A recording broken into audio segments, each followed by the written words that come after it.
బస్తీలలో కార్మికులు చచ్చిపోయే పరిస్థితి ఉందా? ఆత్మహత్యలు మళ్ళీ మొదలయ్యేటట్టునేని అడిగితే ఇంకో కాంగ్రెస్ వాడు అంటాడు, ఏం పోయింది వాళ్ళ నిరోధులు అమ్ముకొని బతుకమన్నది, పాపడాలు అమ్ముకొని బతుకమన్నది అంటాడు. నిరోధులు అమ్ముకొని బతకన్నారా? కుక్కల కొడుకులారా మీరు? మనుషులా మీరు? లక్షలాదిగా ఉండేటువంటి చేనేత కార్మికుల మనోభావాలు దెబ్బతీస్తారా మీరు?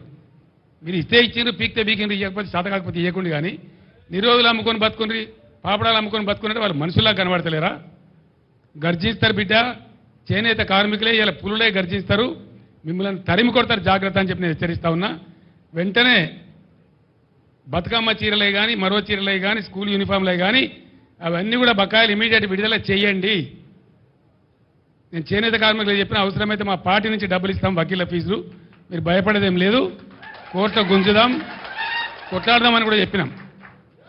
రేపు ధర్నా తర్వాత కూడా స్పందించకపోతే, ఆర్డర్లు రాకపోతే 3-4 రోజులలో ఖచ్చితంగా హైకోర్టులో దావా వేస్తాం, ప్రతి ఊర్లో ధర్నా పెడతాం.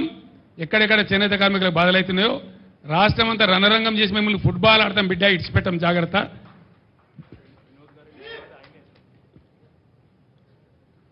ఆ వినోదే పెద్ద అడ్వకేట్, ఈయననే కేసేయాలి. మాజీ ముఖ్యమంత్రి మాట్లాడే భాషనేనా? భాష గురించి, భావం గురించి, ప్రజా సమస్యల గురించి మాట్లాడే చంద్రశేఖర్ రావు 10 సంవత్సరాలు ఈ తెలంగాణ రాష్ట్రంని పట్టి పీడించి వేధించి దోసుకొని దోపిడి దొంగలాక అడవి పందుల్లాక తెలంగాణ రాష్ట్రాన్ని సర్వనాశనం చేసి 10 సంవత్సరాలలో 100 సంవత్సరాల విధ్వంసం చేసినావు. ఇవాళ మమ్మల్ని ఎంటిక బీకలేరంటావా? మా కాంగ్రెస్ పార్టీ కార్యకర్తలు అనుకుంటే నీ ముడ్డి మీద డ్రాయర్ కూడా ఉండదు పీకడం మొదలు పెడితే బిడ్డ. నువ్వు అనుకుంటున్నావేమో కాలు ఇరిగిందని, లేకపోతే కట్టెపట్టుకొని నడుస్తున్నా అని, కూతురు జైలుకు పోయిందని, అధికారం కోల్పోయిందని. కొంతకాలం మేము సంయమనం పాటించినాం. ఏ మనిషికైనా కష్టం వచ్చినప్పుడు మేము మానవత్వంతో మీ గురించి మాట్లాడకుండా మర్యాద పూర్వకంగా వ్యవహరించినాం. ఇవాళ నువ్వు అనుకుంటున్నావు నువ్వు ఏది పడితే అది మాట్లాడితే చూస్తూ ఊరుకుంటామని. చూస్తూ ఊరుకునేటోడు ఎవరు లేరు. నేను పెద్దలు జానారెడ్డి గారి లాగా కాదు, నేను రేవంత్ రెడ్డిని బిడ్డ. అంగిలాగు ఊడదీసి నువ్వు మాట్లాడే లత్కోర్ లఫంగ మాటలకు చెర్లపల్లి జైల్లో చిప్పకూడు తినిపిస్తా బిడ్డ. నువ్వు అనుకుంటున్నావేమో. ఆనాడు చెప్పినా ఈనాడు చెప్తున్నా, నువ్వు పేదలకు డబుల్ బెడ్రూమ్ ఇల్లు కట్టియాలి. నేను మాత్రం నీకు తప్పకుండా డబుల్ బెడ్రూమ్ ఇల్లు కట్టిస్తా చెర్లపల్లి జైల్లో. ఎందుకంటే కొడుకు కోడలు వస్తే యాడు ఉండాలి, బిడ్డ అల్లుడు వస్తే యాడు ఉండాలి. అందరు కలిసి చెర్లపల్లి జైల్లో ఉండేటట్టు మీకు డబుల్ బెడ్రూమ్ ఇల్లు కట్టించే బాధ్యత మా లక్షలాది మంది కాంగ్రెస్ పార్టీ కార్యకర్తలు తీసుకుంటారని చెప్పి నేను ఈ వేదిక మీద నుంచి చెప్పదలుచుకున్నా. అందుకే మిత్రులారా, మీరు ఆలోచన చేయండి. డిసెంబర్ 7 నాడు మనం అధికారం చేపట్టి డిసెంబర్ 9 నాడు ఆడబిడ్డల ఆర్టీసీలో ఉచిత ప్రయాణం, రాజీవ్ ఆరోగ్యశ్రీ ద్వారా ప్రతి పేదవాడికి 10 లక్షల రూపాయలు ఉచితంగా వైద్యాన్ని అందించే నిర్ణయాలు తీసుకున్నాం. ఇదే కాదు, మా మిత్రుడు పెద్దలు పట్టి విక్రమార్క గారు ఆర్థిక సమస్యలు, రాష్ట్రం సంక్షోభంలో ఉంటే, జీతభత్యాలు ఇవ్వలేని పరిస్థితిలో రాష్ట్రం ఉంటే ప్రభుత్వ ఉద్యోగులకు అదేవిధంగా పెన్షన్దారులకు 1వ తారీఖు నాడు జీతభత్యాలు ఇచ్చి రాష్ట్ర ఆర్థిక పరిస్థితిని గాడిలో పెట్టిండు. ఇదే కాదు, ఆడబిడ్డలను దృష్టిలో పెట్టుకొని కట్టెల పొయ్యితోని కన్నీళ్లతోని ఆడబిడ్డలు కష్టపడుతుంటే వాళ్ళ కన్నీళ్లు తూడవడానికి సోనియమ్మ మాట ప్రకారం 500 రూపాయలకే ఆడబిడ్డలకు సిలిండర్ ఇచ్చి ఆడబిడ్డల కష్టాలు తీర్చినాం. అదే కాదు, పేదవాళ్లకు ఇంటింటికి ఉచితంగా 200 యూనిట్ల పథకాన్ని అమలు చేసి నిరూపించినాం. ఇదే కాదు, ఇవాళ చంద్రశేఖర్ రావు గారిని నేను అడుగుతున్నా, ఆనాడు పల్లెల్లో, తండాలలో, గూడాలలో ఇందిరమ్మ ఇండ్లు 25 లక్షలు మేము కట్టించినాం. మా కోమటిరెడ్డి ఎంకన్నా చెప్తున్నాడు ఇందిరమ్మ ఇండ్ల గురించి నువ్వు చెప్పాలి. మిత్రులారా, నేను ఇవాళ అడుగుతున్నా, 10 ఏళ్లలో సన్నాసి కట్టించిన, సోయిలేని ప్రభుత్వం కట్టించిన డబుల్ బెడ్రూమ్ ఇండ్లు ఎన్ని ఉన్నాయి? ఇవాళ మనం 4.5 లక్షల ఇందిరమ్మ ఇండ్లు 22,500 కోట్లతో ఖమ్మం జిల్లాలో మిత్రుడు పొంగులేటి శ్రీనివాసరెడ్డి ఆ శాఖలో మనం పనులు ప్రారంభించుకున్నాం. లక్షలాది ఇందిరమ్మ ఇండ్లు కట్టించే బాధ్యత మాది. నేను అందుకే ఇవాళ సవాలు విసురుతున్న చంద్రశేఖర్ రావుకు, డబుల్ బెడ్రూమ్ ఇల్లు కట్టించిన ఊర్లలో నువ్వు ఓట్లాడుగు, ఇందిరమ్మ ఇండ్లు ఉన్న ఊర్లలో మేము ఓట్లు అడుగుతాం, మీకు డిపాజిట్లు వస్తే చూసుకుందామని చెప్పి నేను సవాలు విసురుతున్నా. అందుకే మిత్రులారా, ఇవాళ ఈ రాష్ట్రంలో జరగబోయే ఎన్నికలు నేను ఒక్క మాట ఈ వేదిక మీద నుంచి సూటిగా నరేంద్ర మోడీ, కల్వకుంట్ల చంద్రశేఖరరావుకు విసిరదలుచుకున్నా.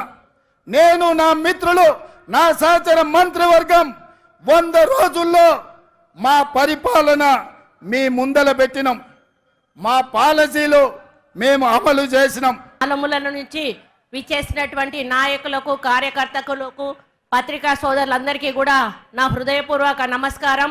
మన తెలంగాణ మేనిఫెస్టో ఈ ప్రాంతం నుంచి ప్రవేశపెట్టి మరి మీ అందరి ఆశీస్సులతో 6 గ్యారంటీల మీద నమ్మకంతో, టీఆర్ఎస్ ప్రభుత్వం మీద ఉన్నటువంటి అపనమ్మకంతో కాంగ్రెస్ పార్టీని అధికారంలోకి తీసుకొచ్చిన విషయాన్ని ఈ సందర్భంగా గుర్తు చేస్తా ఉన్నాను.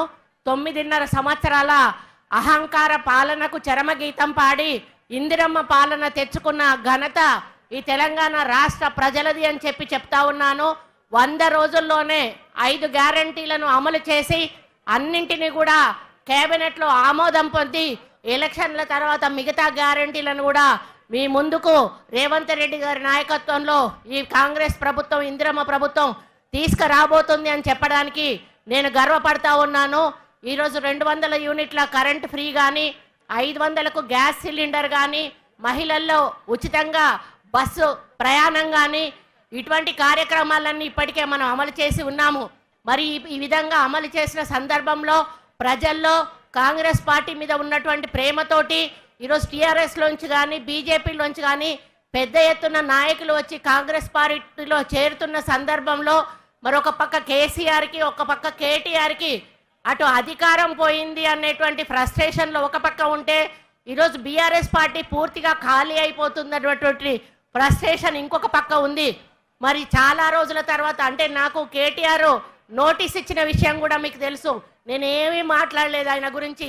అయ్యా, న్యూస్ ఇట్లా వస్తూ ఉన్నాయి, నువ్వు ఇట్లా చేసినావు, మరి హీరోయిన్లను బ్లాక్మెయిల్ చేసినావు అనేటువంటి ఒక మాట చెప్పినందుకు మరి నాకు నోటీస్ పంపిండు కేటీఆర్. ఇదే వేదిక మీద నుంచి అదే కేటీఆర్ని అడుగుతా ఉన్నాను. నిన్న మీ అయ్య ప్రెస్ మీట్ పెట్టినప్పుడు నువ్వు ఎడమ పక్క రెండో మనిషిగా కూర్చొని ఉన్నావు. నీ అయ్య ఎటువంటి మాటలు మాట్లాడిండో ఒక్కసారి నువ్వు నీ చెవులతో విన్నావా అని అడుగుతా ఉన్నా. కుక్కల కొడుకులారా అని తిడితే ఎవరు తిడతా ఉన్నావు కేసీఆర్ అని చెప్పి నేను అడుగుతా ఉన్నాను. తెలంగాణ మహిళలను తిడుతున్నావా? కొడుకులు అంటే, కుక్కల కొడుకులు అంటే ఆడవాళ్ళందరినీ కూడా కుక్కలు అని తిడుతున్నావా అని చెప్పి ఈ సందర్భంగా నేను అడుగుతా ఉన్నాను. అటువంటి చెప్పనలవిగా అన్నటువంటి బూతులు తిట్టి ఈరోజు నీ అయ్య నీ పక్కనున్నాడు, మరి ఆయన మీద ఏం కేసు పెట్టాలి అని చెప్పి నేను అడుగుతా ఉన్నాను.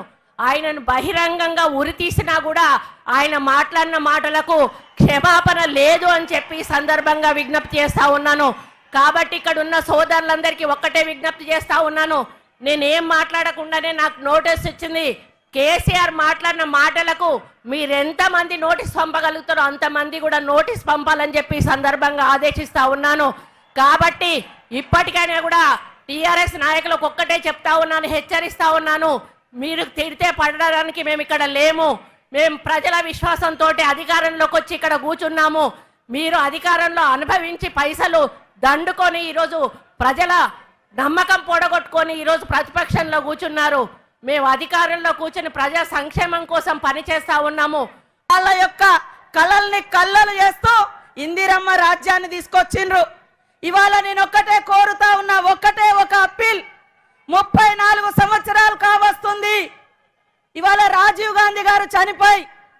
ఆనాటి నుండి ఈనాటి వరకు ఆ కుటుంబం, ఇందిరమ్మ కుటుంబం, రాహుల్ గాంధీ గారి కుటుంబం దేశం కోసం నలుదిక్కుల తిరుగుతూ ప్రజల హక్కుల కోసం పాటుపడుతున్నారు, పోరాడుతున్నారు, ప్రజాస్వామిక హక్కులను కాపాడుతున్నారు తప్ప ఒక్క పదవి కూడా వారు ప్రధానులుగా కానీ మంత్రులుగా కానీ కాలేదు.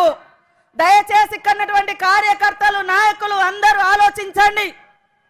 ఒక్క అవకాశం రాహుల్ గాంధీ గారిని ప్రధానమంత్రి చేయడం కోసం ప్రతి ఒక్క కార్యకర్త ఈ రాష్ట్రంలో ఉన్నటువంటి 17 ఎంపీ సీట్లను గెలిపించి ఆ కుటుంబంలో రాహుల్ గాంధీ గారిని ప్రధానమంత్రి చేయాల్సినటువంటి బాధ్యత మన మీద ఉందని నేను తెలియజేస్తా ఉన్నాను. ఇవాళ దేశంలో ఉన్నటువంటి ప్రజలకు ఇల్లు కావాలని కొట్లాడుతుంటే ఇవాళ బీజేపీ వాళ్ళు ఏం చూపిస్తున్నారు? మరి ఈడీ కేసులు పెడతారు. మరి వారు చెప్పినటువంటి 2 కోట్ల ఉద్యోగాలు ఇస్తాం సంవత్సరానికి అని చెప్పారు మోడీ గారు. ఆ లెక్కన 20 కోట్ల ఉద్యోగాలు రావాలి ఈ దేశంలో.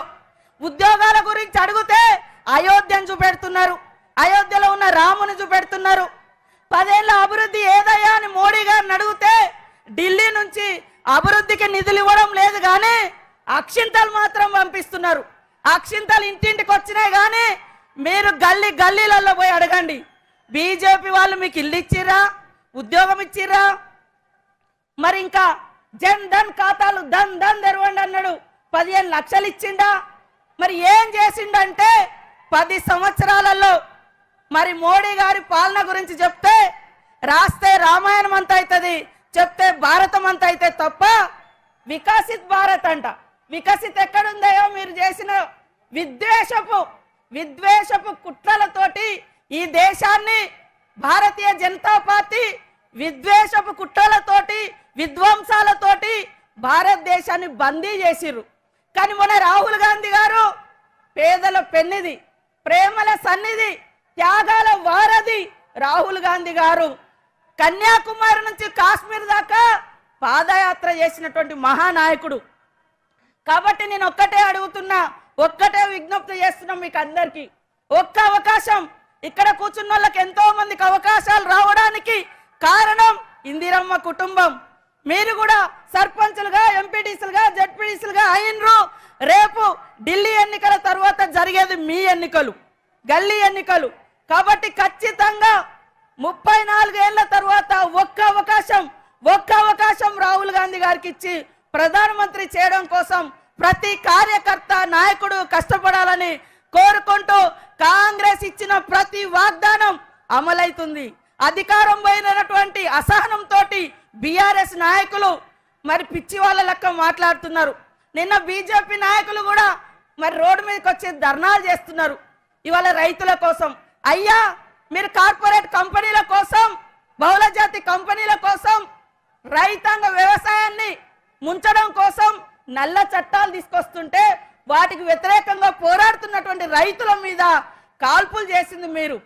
ఇవాళ గిరిజన ప్రాంతాలలో ఉన్నటువంటి, ఆదివాసి ప్రాంతాల్లో ఉన్నటువంటి సహజ వనరులను దోచుకోవడం కోసం మరి గిరిజన యువతను, ఆదివాసి యువతను, వారి హక్కులను కాలరాస్తున్నది కార్పొరేట్ మోడీ వ్యవస్థ అని ఈ సందర్భంగా తెలియజేస్తూ ప్రతి ఒక్కరు కూడా ఒక్క నెల రోజులు కష్టపడండి.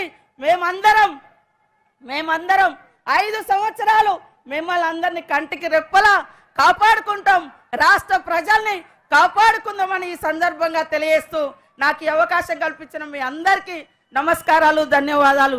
జై కాంగ్రెస్, జై కాంగ్రెస్. పరుచుకున్న తర్వాత ఆనాడు ఎన్నికల్లో మీరు గాని మేము గాని గ్రామంలో ఇచ్చిన విధంగా మహిళలకు ఉచితంగా బస్సు ఇస్తామన్నాం. 48 గంటల బస్సు ఇచ్చినాం. 500లకు సిలిండర్ అన్నాం, 500లకు సిలిండర్ ఇచ్చినాం. 200 యూనిట్ల ఉచిత విద్యుత్ ఫ్రీ అన్నాం, ఇచ్చినాం. 10 లక్షల ఆరోగ్యశ్రీ అన్నాం. అదేవిధంగా ఇందిరమ్మ ఇండ్లు ఇవ్వబోతా ఉన్నాం, నూతన రేషన్ కార్డులు ఇవ్వబోతా ఉన్నాం. మిగతా గ్యారెంటీలు, మహాలక్ష్మి గ్యారెంటీలు అన్ని కూడా ఎన్నికలు కాగానే ఒక్కొక్కటిగా అమలు చేస్తాం. ఇవాళ ఒకటే మాట, ఆనాడు ఏ విధంగా తెలంగాణలో నియంతృత్వంగా అప్రజాస్వామికంగా ప్రభుత్వం ఉంటుందో మీరంతా క్షేత్రస్థాయిలో కష్టపడి ప్రభుత్వాన్ని గెలిపిస్తే 4 నెలలుగా ఓడిపోయినటువంటి ముఖ్యమంత్రి శాసనసభ వేదికగా చర్చ పెడితే రాలేక, కాళేశ్వరం కుంగింది జవాబు చెప్పలేక ఈ రాష్ట్రం మొత్తం అప్పులమయమైతే ఎక్కడ జవాబు చెప్పాల్సి వస్తుందని శాసనసభకు ప్రతిపక్ష నాయకుడిగా రావాలని పిలిస్తే కూడా రానటువంటి వ్యక్తి ఇప్పుడు బయలుదేరిండు. నిన్న సిరిసిల్లకు వచ్చిండు, సిరిసిల్లలో మాట్లాడుతూ ఉన్నాడు.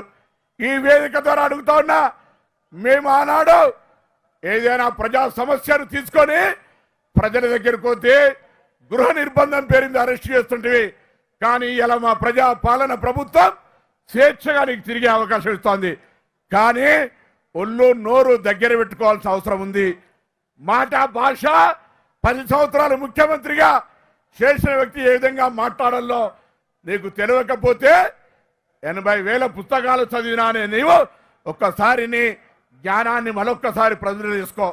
అదేం లేకుండా ఇట్లనే మాట్లాడితే రాబోయే కాలంలో ఇదే నియంతృత్వానికి వ్యతిరేకంగా కొట్టాడిన ప్రజలు నీ మాటలకు అణిగి మనకి ఉండరనే మాట ఈ సందర్భంగా మనం చేస్తాను.